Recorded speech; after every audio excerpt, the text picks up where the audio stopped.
Olá, continuando aqui com o nosso curso de pré-cálculo, esse é o segundo vídeo da aula 19. Na aula 19 nós estamos falando sobre os números complexos, né? No primeiro vídeo eu falei muito sobre a unidade imaginária I e algumas definições. Em particular, eu defini número complexo como uma combinação entre dois números reais e a unidade imaginária. Então essa aqui é a unidade imaginária, A e B são números reais e esse objeto aqui, essa combinação, se chama números complexos.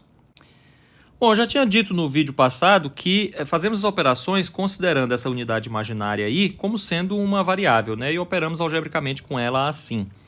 Então as operações são bem naturais do que se espera, pensando desse jeito. Por exemplo, quando você tem dois números Z e W, a soma e a diferença dos dois é dado dessa maneira aqui, né? Você soma ou subtrai, né, dependendo da operação que você está fazendo, a parte real de um com a parte real do outro e a parte imaginária de um com a parte imaginária do outro, né? Então, por exemplo, aqui, se Z é dado por isso aqui e W é dado por isso aqui, Z mais W, a parte real do Z é 2, a parte imaginária é menos 1. Quando você soma as duas, você obtém 1.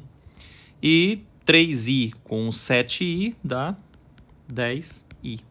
E quando você subtrai, 2 menos 1 é 3. E 3 menos 7, menos 4i. Quando você tem um número real puro, simplesmente a parte imaginária é 0. E quando você tem um número imaginário puro, simplesmente a parte real é 0. Então você faz a operação normalmente seguindo isso daqui, considerando esses zeros aí. Então Z mais W é menos 1 mais 2i. E Z menos W é menos 1 menos 2i. No vídeo passado eu falei também sobre o número conjugado de Z. Se você tem um número complexo Z, A mais IB, o número conjugado dele, né, chamado Z barra, é A menos IB. A gente troca o sinal da parte imaginária. Então, evidentemente, se você somar esses dois, o número complexo com o seu conjugado, a parte imaginária vai se cancelar, então ele fica um número real puro, né? Então é isso que está sendo dito aqui, nessa observação que eu fiz. E se você subtrai os dois, ele fica um imaginário puro. Essa operação de soma satisfaz as mesmas propriedades que a soma usual, né? Ela é associativa, ou seja, se você tem Z1 mais Z2 e o resultado mais Z3, é a mesma coisa de você pegar Z1 e somar com o resultado da soma Z2 mais Z3. Então essa aqui é a associatividade e é satisfeita pela operação de soma de números complexos. Ela também é comutativa, ou seja, a ordem não altera o resultado. Outra coisa é a presença do elemento neutro. Existe um elemento nos números complexos que permite que você some qualquer número complexo a ele e dê o próprio número complexo, que é o zero, né? E existe também um elemento inverso, né? O inverso aditivo, ou chamado também de oposto, que é aquele número que, quando somado com z, dá o elemento neutro. Esse número nada mais é do que você pegar o oposto tanto da parte real quanto da parte imaginária, né? Então, se você tem Z, A mais IB, o inverso dele é menos A menos IB. É fácil ver que se você somar os dois, você obtém zero. Já na multiplicação, a regra também é o mesmo esquema, né? Se você vai fazer o produto de dois números, né? Vamos pegar esse primeiro exemplo aqui, 2 mais 3i, e multiplicar por menos 1 mais 7i, quando você vai fazer esse produto, tratando o i como sendo uma variável, a gente faz 2 vezes menos 1, mais 2 vezes 7i, mais esse vezes esse, mais esse vezes esse. E o único detalhe novo é que quando você multiplica esse por esse, né, o 3i vezes 7i, você deve observar que aqui aparece um i ao quadrado, e esse i ao quadrado é menos 1. Então, esse menos 3i vezes 7i fica mais 21. E isso daqui é igual a 19 mais 11i. Então, realmente, você não precisa dessa fórmula aqui, né? Só botei aqui para indicar como é que fica o resultado, mas você, obviamente, não precisa seguir isso daqui. Eu acho muito melhor você fazer o produto por aqui mesmo. Mas você pode conferir e ver que se você tivesse usado essa fórmula para esse exemplo aqui, você teria encontrado a mesma resposta. Bom, assim como lá na adição eu fiz um caso especial com o número conjugado, né? Como é que eles se somam e como é que eles se subtraem, né? Aqui vamos ver o que acontece quando eu multiplico um número pelo seu conjugado. E quando eu faço esse produto, eu encontro a ao quadrado menos iab mais iab menos ib. Então, esses dois aqui, ó, são cancelados. E esse daqui, como eu tinha observado antes, aparece um i ao quadrado. I ao quadrado é menos 1, junto com esse sinal de menos, fica mais. Essa observaçãozinha aqui é interessante e nós vamos usar algumas vezes para falar de outras coisas. Por exemplo, para definir módulo de número complexo. Mas vamos chegar lá no devido tempo. Antes vamos falar das propriedades, né? Quer dizer, ela é associativa, né? Comutativa. Também tem um elemento neutro, só que o elemento neutro da multiplicação é o número 1, né? Aquele número que quando multiplicado por qualquer outro dá esse próprio número, né? Ela é distributiva com respeito à soma, assim como o caso da multiplicação em números reais, né? Ou seja, quando você faz essa conta aqui, você pode distribuir assim, coisa que a gente já estava usando ali no slide anterior. E ela tem também a presença de um elemento inverso, ou chamado recíproco no caso da multiplicação. Esse elemento inverso é algum número, também pertencente aos números complexos, de tal modo que o produto com o z dá o elemento neutro 1. Agora, embora se possa dizer, né, se z é dado por isso aqui, o elemento inverso é 1 sobre z, né, e portanto 1 sobre a mais ib, é interessante, por ser, como isso aqui é um número complexo, é interessante você escrever na forma adequada, ou seja, parte real mais i vezes parte imaginária. Quando você faz isso, você obtém isso daqui, ó. Esse daqui é o inverso de um número dado por a mais ib. É fácil ver que isso daqui é o recíproco de z, né? Para você fazer isso, é só você fazer a multiplicação dos dois.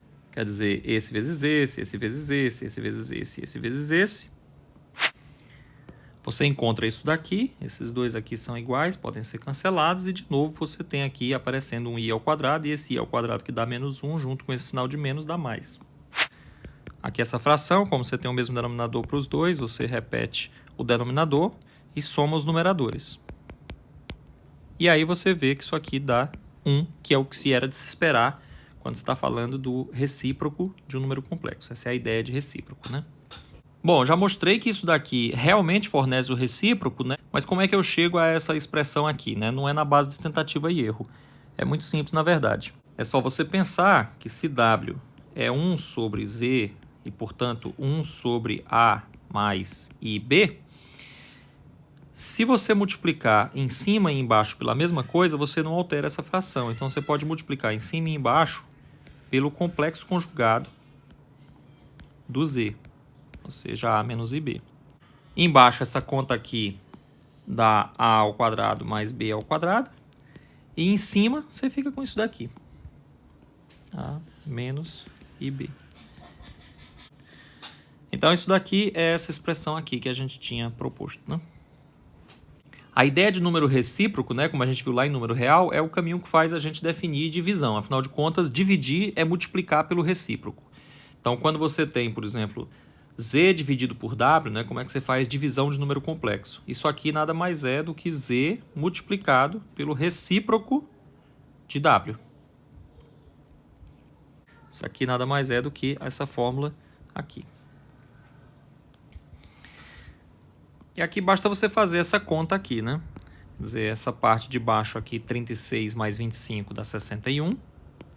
E 4 vezes menos 6 dá esse primeiro termo aqui. O 4 vezes menos i5 vai dar esse termo aqui. Esse vezes esse vai dar o terceiro termo. E esse vezes esse vai dar o último termo. Observe aqui que menos com menos dá mais. Esse i junto com esse i formam um i quadrado. Então agora quando eu for fazer essas contas aqui, eu observo que esse i quadrado ele é menos 1. Então, quer dizer, essa conta aqui dá menos 24, esses outros aqui, e bem aqui, esse mais aqui virou menos, porque o i ao quadrado é menos 1. Então agora eu só tenho que combinar esse termo com esse, que são os termos que não tem i, e aí combino esse com esse, colocando o i em evidência. Fazendo isso, eu encontro a resposta. Isso daqui é o resultado da divisão z por w. A parte real dele é essa e a parte imaginária dele é essa. Aqui eu coloquei um exemplo 2. Para você calcular w dividido por z, você pode fazer esse mesmo procedimento aqui, usando a fórmula que eu dei no slide anterior, ou você pode ainda escrever isso daqui como sendo o w dividido pelo z assim,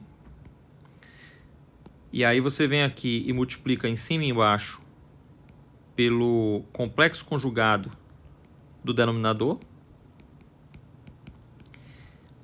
E aí você faz essa conta toda, né? Deixo para vocês fazer isso e simplificar e tal. Ou tem ainda uma terceira alternativa, que é você observar que w sobre z é 1 sobre z sobre w. Ou seja, esse daqui é o recíproco desse daqui. Então, por ser o recíproco desse, você pode também usar aquela formulinha para dizer que é por isso aqui. Em todos esses casos, você encontra essa resposta aqui. Eu sugiro que você faça realmente as 3 maneiras diferentes de fazer para você ir ganhando familiaridade e aprendendo a manipular essas coisas. E verifique se você encontra essa resposta aqui. Bom, vejamos outros exemplos que não são só o cálculo direto, né, com essas coisas. Por exemplo, suponha que você tem esse número complexo z, e aí é solicitado o valor real de x para que o z seja um imaginário puro. Bom, para que ele seja um imaginário puro, é necessário que a parte real dele seja igual a zero. Então, o primeiro passo é encontrar qual que é a parte real dele. Para encontrar qual que é a parte real dele, a estratégia é eu multiplicar pelo complexo conjugado do que está no denominador em cima e embaixo, né? Então, eu multiplico por 1 mais ix em cima e embaixo. Fazendo isso, eu escrevo o z em cima, eu vou ficar com 1 vezes 1 é 1, mais 1 vezes ix é ix, 2i vezes 1 é 2i, e 2i vezes ix é menos 2x. Eu já estou colocando aqui que i ao quadrado é menos 1. E embaixo, como eu tenho um número complexo vezes o conjugado dele, isso é 1 ao quadrado mais x ao quadrado. Então, aqui em cima eu tenho 1 menos 2x mais i vezes x mais 2. E aí, no denominador, 1 mais x quadrado para os dois. Então, para que seja um imaginário puro, a parte real dele tem que ser igual a zero. Acontece que para isso aqui ser igual a zero, o denominador aqui é um número sempre positivo, né? Para isso aqui ser igual a zero, eu tenho que ter 1 menos 2x igual a zero. Então, eu concluo que o x tem que ser igual a meio. Vejamos ainda um outro exemplo. Imagina que você tem essa equação aqui, né? Você tem 2 vezes um número complexo, mais o complexo conjugado desse número complexo é igual ao complexo conjugado de menos 3 menos 4i. E aí é solicitado que você ache z, né? Pode ser 1 ou pode ser mais de 1, quantas soluções tiver. Isso é uma equação envolvendo uma variável complexa. Bom, para resolver isso aqui, eu vou pensar o seguinte. Eu não sei quem que é esse número complexo, mas por ser um número complexo, com certeza ele deve ter a forma a mais ib, porque essa é a definição de número complexo. Então, eu vou usar esse meu z aí para reescrever essa expressão aí. Quer dizer, 2 vezes z é 2 vezes a mais ib. Agora, se eu somar isso, o complexo conjugado dele, eu somo a menos ib, que é o complexo conjugado desse número aí que eu escrevi. Do lado direito, eu tenho o complexo conjugado desse número que está aqui embaixo. Isso é menos 3 mais 4i, né? Eu mudo o sinal da parte imaginária. Então, voltando aqui para o lado esquerdo, eu tenho 2a mais 2ib mais a menos ib. Do lado direito eu deixo como está. E aí do lado esquerdo eu vou colecionando quem não tem i e quem tem i.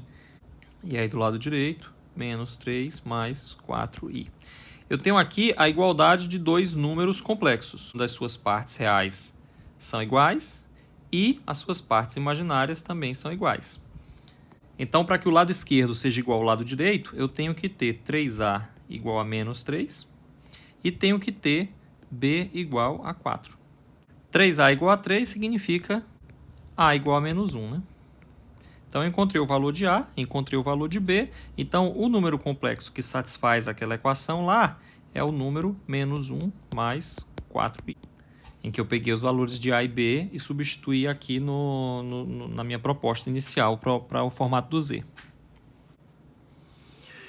Agora vamos introduzir mais um conceito importante para trabalhar com número complexo, que é a ideia de módulo. A ideia de módulo lá em números reais a gente já viu que é muito importante, né? E aqui nós temos a ideia de módulo para números complexos. O módulo de um número complexo, por definição, é a raiz quadrada do produto desse número pelo seu complexo conjugado. E a gente já viu que esse produto aqui dá a ao quadrado mais b ao quadrado, que corresponde à parte real de z ao quadrado mais a parte imaginária de z ao quadrado. E aí a raiz disso. Então, nesses exemplos aqui, ó, se o z1 é 3 mais 4i, quem que é o módulo dele? É a raiz quadrada da parte real dele mais o quadrado da parte imaginária dele. Isso é raiz de 9 mais 16, portanto, raiz de 25, portanto, 5. Nesse outro, para calcular o módulo de Z2, a mesma coisa. É a raiz quadrada de...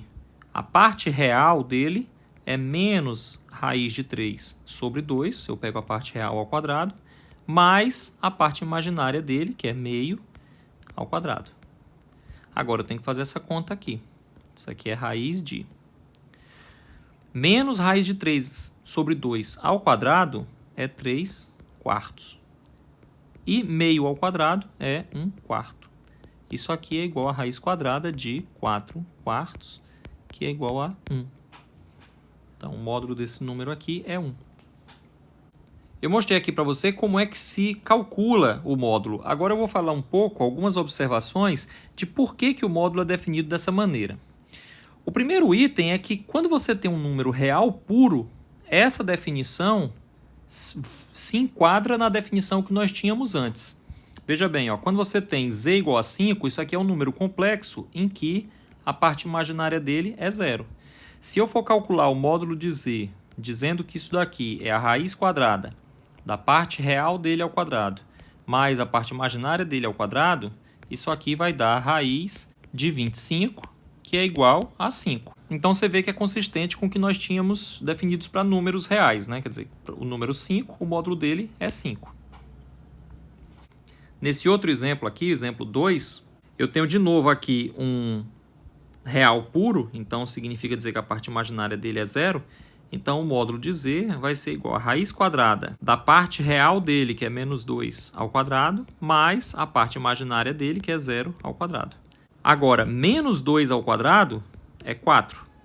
E 0 ao quadrado é 0. Então, eu tenho raiz de 4 e raiz de 4 é 2.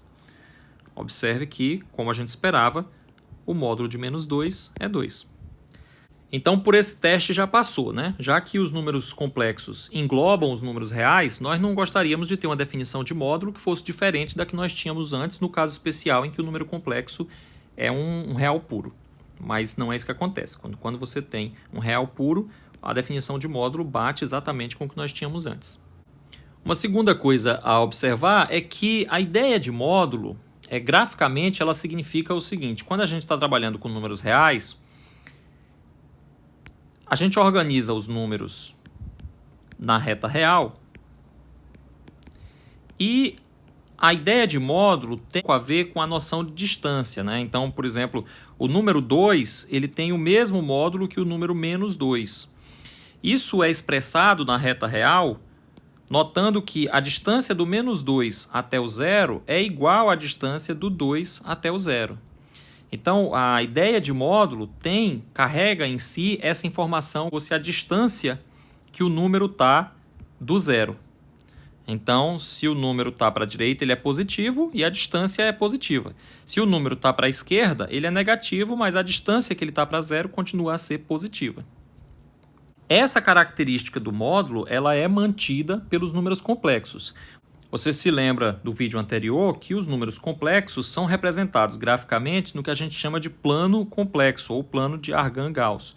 Você tem aqui o eixo dos reais, o eixo dos imaginários. Então, um número complexo z igual a mais ib é representado por um ponto assim, ó. Eu boto aqui na parte real, eu boto A. Na parte imaginária, eu boto B. E esse número complexo aqui é representado por esse ponto aqui. Esse aqui é a representação do número complexo z. Agora, qual que é a distância do z até a origem, até o zero? Para calcular essa distância aqui, é só você observar que bem aqui você tem um triângulo retângulo.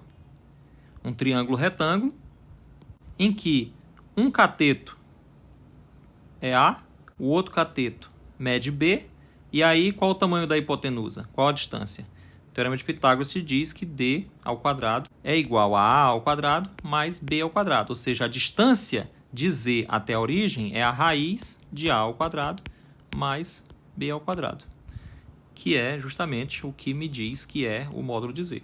Então, o módulo de Z representa a distância que o número complexo se encontra da origem, tanto faz se esse número complexo tem uma parte imaginária ou não. Se ele for um real puro, essa definição continua a valer, como a gente viu na observação anterior. Uma terceira observação a fazer aqui é mais para o futuro, não tanto para esse curso aqui, é muito mais para o futuro quando você for usar essas coisas.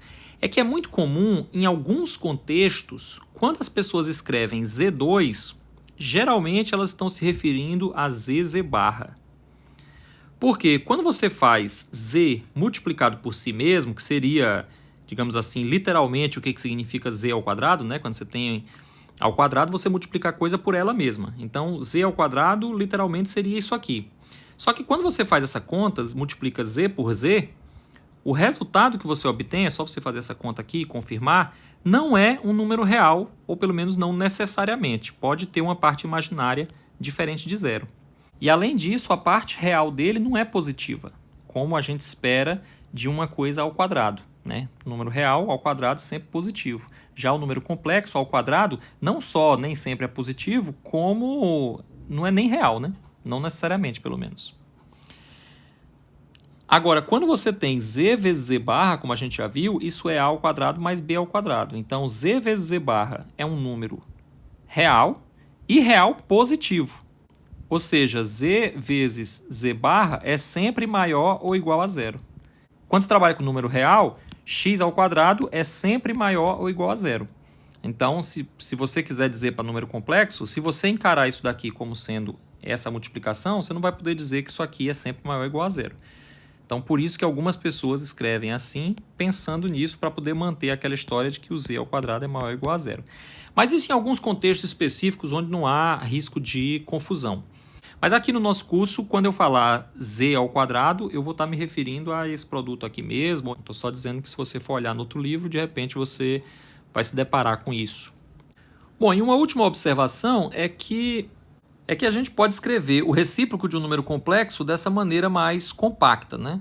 É fácil ver que isso aqui é um recíproco, né? Quer dizer, se você multiplicar z por 1 sobre z, ou seja, se você multiplicar z por isso aí que é dado, z barra dividido por módulo de z ao quadrado, é fácil ver que isso aqui vai dar 1, porque em cima você vai ficar com z barra. E embaixo, como o módulo de z é raiz de z barra, e isso aqui está ao quadrado, em cima você vai ficar com z barra e embaixo você vai ficar com z barra. Isso aqui é igual a 1. Então, claramente, isso aqui representa o recíproco. Estou só listando aqui porque às vezes é conveniente escrever o recíproco dessa forma, digamos, mais fechada, mais curta, em vez de escrever dessa forma aqui, que é bem mais comprida, né? Ou seja, explicitando quem são as suas partes reais e imaginárias. E bom, para o vídeo não ficar muito comprido, eu vou parando por aqui e vou deixar para o próximo vídeo, o vídeo 3, para falar de representação polar ou representação trigonométrica, que na verdade é o o título do capítulo, né? A forma trigonométrica dos números complexos. Então, no próximo vídeo eu vou falar disso. Então, até lá.